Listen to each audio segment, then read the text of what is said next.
I said there are three men who walked with God, and their walk with God was very outstanding. I said one was Abraham. God called Abraham is what? God called Abraham what? He said Abraham is my friend. When somebody calls somebody my friend, is trying to say that this person and I have a relationship. This is somebody I can open up to. This is somebody I can speak with. This is somebody I can talk to. This is somebody I can relate with. So there are many other things to consider about Abraham, but that is the most outstanding caption God can use for a man. Say, this person is my friend. When we look at Moses, one of the things I noticed in the life of Moses was that Moses started his life with the voice of God. Moses was somebody who always heard God. Always heard God.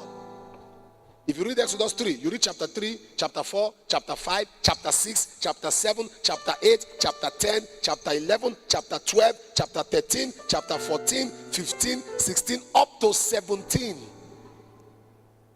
All those 14 chapters, if you study from verse 1 maybe to verse 40, verse 1 to verse 30, verse 1 to verse 27, verse 1 to verse 29, verse 1 to verse 36, of all the different chapters, you discover that more than half of the chapter says the Lord said to Moses, the Lord said to Moses, the Lord said to Moses, the Lord said to Moses, the Lord said to Moses. God spoke to Moses a lot. If you read Exodus chapter 4 verse 15, he said, I will show you what thou shalt say. God was talking to Moses. Let me ask you a question.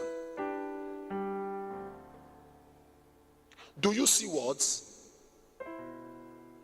Do you see words? Words, what you see, do you see it? There's a level you talk and talk and talk and talk and talk, and it becomes picture. You start seeing it. Why?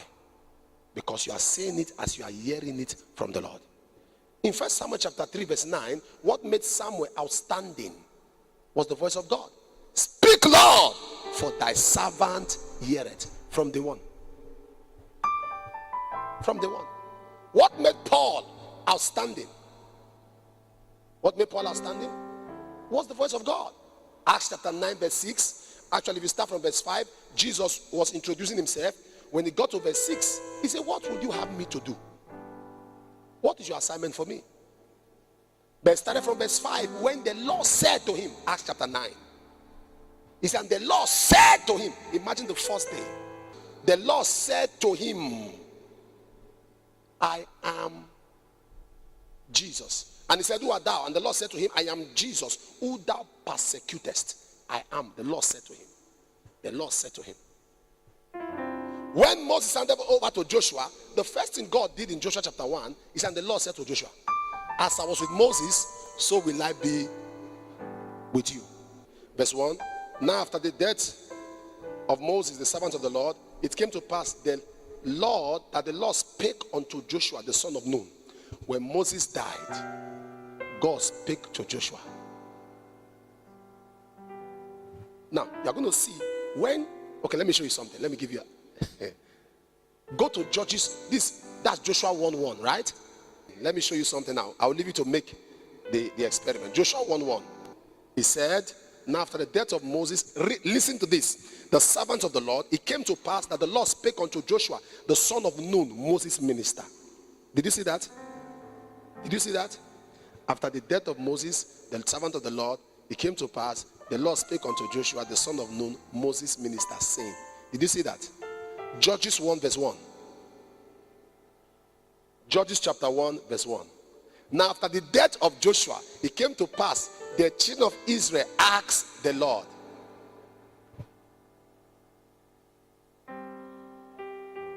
who shall go up against the Canaanites first?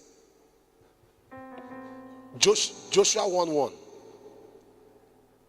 After the death of Moses, the servant of the Lord, it came to pass, the Lord spake to Joshua.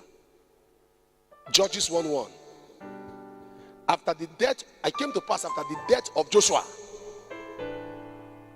the children of the Lord, children of Israel, asked the Lord. One heard from the Lord, one asked the Lord.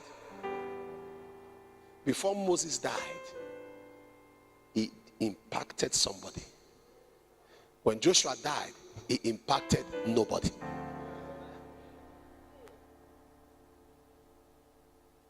So Moses imparted. So Joshua heard God. Joshua imparted nobody. So the people asked God. But that's not the point I'm picking out. The point I'm picking out is Joshua got direction because he heard God. The people were in confusion because they don't hear God. They didn't hear God.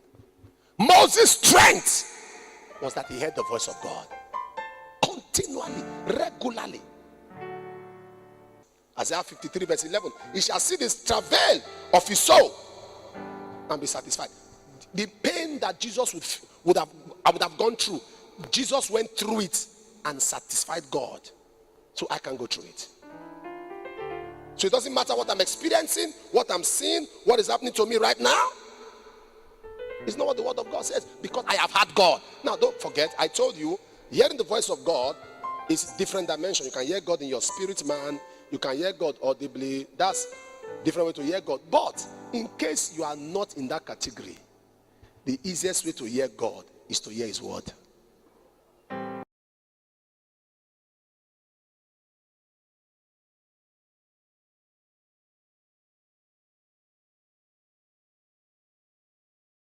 If you want to hear the voice of God, read the word of God.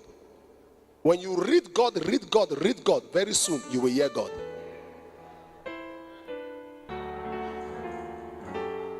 Proverbs chapter 30 verse 5, every word of God is pure. Verse 6 say, add not to it, lest he reprove thee, and thou be found to be a liar. Add not to it, lest when he reprove you, you are found to be. There's no way I can't hear God. No way, because I read God. Hear God. But one of the biggest problems that we have is that people want to cut corners. You want to hear the voice of God? Addicted.